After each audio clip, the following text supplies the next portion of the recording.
इस समय मालदीव को बाइकआउट करने की चर्चा चल रही है सोशल मीडिया पे। बहुत सारे लोग कह रहे हैं कि मालदीव नहीं जाएंगे, अब भविष्य में नहीं जाएंगे। बहुत सारे लोगों ने तो मालदीव जाने का टिकट भी कैंसिल करा दिया है। एक अनुमान के अनुसार 10 लाख भारतीयों ने मालदीव जाने का अपना जो टिकट था उसको कैंसिल कर दिया, अपनी होटल की बुकिंग कैंसिल कर दिया।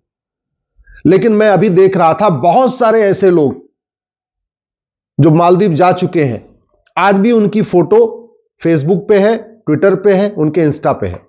तो मैं इसलिए रिक्वेस्ट कर रहा हूं, अगर आप बाइकआउट मालदीव कर रहे हैं तो अपनी पुरानी फोटो अपने ट्विटर से, फेसबुक से, इंस्टाग्राम से हटा दीजिए। दूसरी बात ये जो मालदीव है इसका इतिहास तो समझिए। हमारे देश में राजा राज चोल हुए थे, दक्षिण भारत के राजा थे, बहुत ही प्रतापी राजा थे। 29 साल तक उन्होंने राज किया था। राजा राज चोल ने 29 साल राज किया। 9 लाख की क्षमता वाली उनके पास सेना थी। उनके जो सैनिकों की संख्या थी 9 लाख थी। उनके पास जहाजी बेड़े थे और जब वो चलते थे समुद्र में तो आगे कितनी दूर पे जमीन मिलेगी, कितनी दूर के बाद फिर धरती मिलेगी, उसको टेस्ट करने के लिए उनके पास बहुत बढ़िया एक साधन था। उन्होंने ऐसे पक्षी पाले थे कि वो अपने जहाज पर से उड़ा देते थे और जब वो पक्षी लौट के आ जाते थे उससे स्पष्ट हो जाता था कि आगे बहुत दूर तक धरती नहीं है। तो मतलब समुद्र में चलते थे जहाज से तो यह भी पता कर लेते थे कि कितनी दूर पे धरती मिलने वाली है या समुद्र लगातार चलता रहेगा। और उन्होंने चार जगह अपना राज स्थापित किया था। जो भारत में उनका राज था वो तो था ही। वर्तमान जो मालदीव है ना, ये भी उन्हीं का राज था। जो इंडोनेशिया है ये भी उन्हीं का राज था, राजा राज चोल का राज था। मलेशिया ये भी हिंदू राष्ट्र था। तो राजा राज चोल ने जो अपना हिंदू राष्ट्र स्थापित किया था, मलेशिया भी था उसमें, इंडोनेशिया भी था, मालदीव था। मालदीव एक्चुअली संस्कृत शब्द है मल्लद्वीप, जैसे लक्षद्वीप है ऐसे मल्लद्वीप, ये संस्कृत शब्द है। और चूंकि पहले हमारे देश में ज्यादातर स्थानों के नाम संस्कृत में होते थे, दक्षिण भारत में आज भी आपको मिलेंगे रामेश्वरम, मछलीपट्टनम, इस तरीके से रामनाथपुरम, लास्ट में म लगता है या तो द्वीप लगता है। लेकिन आप जरा सोचिए कि जिस मालदीव के ऊपर हिंदू राजा राज चोल का राज था, जहां 100% पॉपुलेशन हिंदू थी, आज की डेट में वहां पे गैर मुस्लिम नागरिकता भी नहीं ले सकता। मालदीव में अगर आपको सिटीजनशिप चाहिए तो सबसे पहले आपको इस्लाम कबूल करना पड़ेगा। और जहां पे राजा राज चोल थे उनकी स्थिति क्या है? लक्षद्वीप में राजा राज चोल थे। लक्षद्वीप एक हिंदू राज्य था, आज की डेट में वहां 97% मुस्लिम है। मालदीव हिंदू राज्य था, आज की डेट में वहां 100% मुस्लिम। मलेशिया हिंदू राज्य था, आज की डेट में 70% मुस्लिम। इंडोनेशिया हिंदू राष्ट्र था, आज की डेट में वहां 90% मुस्लिम। ये तो हो गए मुस्लिम। और जो हिंदू राष्ट्र था वहां हिंदुओं की संख्या, लक्षद्वीप हिंदू राज्य, आज की डेट में वहां हिंदू केवल 2%। मालदीव हिंदू राज्य, हिंदू 0, एक भी नहीं, क्योंकि नागरिकता ही नहीं मिलेगी ना। मलेशिया हिंदू राज्य, हिंदू 1%। इंडोनेशिया हिंदू राज्य, हिंदू केवल 2%।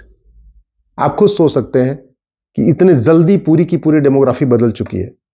ये मैंने मलेशिया, इंडोनेशिया, मालदीव, लक्षद्वीप का इतिहास इसलिए बताया कि एक समय में ये हिंदू राज्य थे और ये चारों के चारों राजा राज चोल, जो चोल डायनेस्टी है, जो चोल साम्राज्य था, उसके अंतर्गत आते थे। राजा राज चोल बहुत ही प्रतापी थे। बहुत उन्होंने कुएं बनवाए, स्कूल बनवाए, कॉलेज बनवाए, बहुत धर्मशालाएं बनवाई। लेकिन कुछ तो उनसे भूल हो गई, जो बाद में हिंदू राज्य पूरी तरीके से डेमोग्राफी बदल गई और कन्वर्ट हो गए। आज हम अफगानिस्तान से गायब हो गए, पाकिस्तान से गायब हो गए, बांग्लादेश से गायब हो गए, इंडोनेशिया से गायब हो गए, मलेशिया से गायब हो गए, मालदीव से गायब हो गए। जो दुनिया में बाकी गायब हुए भारत में 9 राज्यों से खत्म हो चुके हैं। डिस्ट्रिक्ट वाइज 200 जिलों से खत्म हो चुके हैं। याद रखिए, भारत में कुल 750 जिले हैं, उसमें से 200 जिलों की डेमोग्राफी बदल चुकी है। तहसील के हिसाब से हम 900 तहसीलों से गायब हो चुके हैं। टोटल 900 तहसीलों की डेमोग्राफी बदल चुकी है। तो 9 राज्यों की डेमोग्राफी बदल चुकी है, 200 जिलों की डेमोग्राफी बदल चुकी है, 900 तहसीलों की डेमोग्राफी बदल चुकी है। हमारी 300 तहसीलें तो बॉर्डर पे हैं, याद रखिएगा। टोटल 900 तहसीलों की डेमोग्राफी बदली है, जिसमें से लगभग 300 तहसीलें बॉर्डर पे आती हैं, उनकी पूरी पूरी डेमोग्राफी बदल चुकी है। यानी जो भारत का जो बॉर्डर है उसकी डेमोग्राफी पूरी बदल चुकी है। ये सोचना पड़ेगा इसका तरीका क्या है।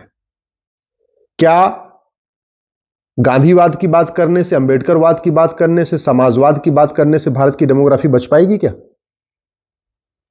क्या तू मैं करने से, नूरा कुश्ती करने से, बतौलेबाजी करने से, टीवी पे डिबेट करने से भारत की डेमोग्राफी बच पाएगी क्या? जानते हैं भारत की डेमोग्राफी को जो सबसे बड़ा खतरा है वो जनसंख्या विस्फोट से है। 86,000 बच्चे रोज पैदा हो रहे हैं। 2023 में 3.25 करोड़ बच्चे पैदा हुए हैं। इसमें से 1 करोड़ से ज्यादा बच्चे अवांछित हैं। अवांछित का मतलब या तो वो तीसरी संतान है, या चौथी संतान है, या 5वीं औलाद है, या 6वीं औलाद है, या 8वीं औलाद है, या 12वीं औलाद है, या 16वीं औलाद है। जरूरत क्या है? वास्तव में अगर हम भारत की डेमोग्राफी बचाना चाहते हैं, भारत की डेमोग्राफी जो इतनी बदल गई वो तो बदल गई, लेकिन कम से कम आगे ना बदले उसको रोकना चाहते हैं तो तत्काल जनसंख्या नियंत्रण कानून बनाना पड़ेगा। 3.25 करोड़ में से 1/3 यानी 1 करोड़ से ज्यादा बच्चे अवांछित हैं। अब उनकी भोजन की व्यवस्था, उनके कपड़े की व्यवस्था, उनके मकान की व्यवस्था, उनके लिए हॉस्पिटल की व्यवस्था, ये सारा बर्डन किसके ऊपर आएगा? टैक्स पेयर के ऊपर आएगा। जो इनकम टैक्स देते हैं, टीडीएस देते हैं, वैट देते हैं, जीएसटी देते हैं, सारा का सारा खर्चा उन्हीं के पास आए, उन्हीं के ऊपर आने वाला है, सारा बर्डन उन्हीं के ऊपर आने वाला है। दूसरा जो डेमोग्राफी हमारी बदल रही है वो है घुसपैठ के कारण। 2017 में मैंने पीएल फाइल किया था, उस समय 5 करोड़ घुसपैठिए थे।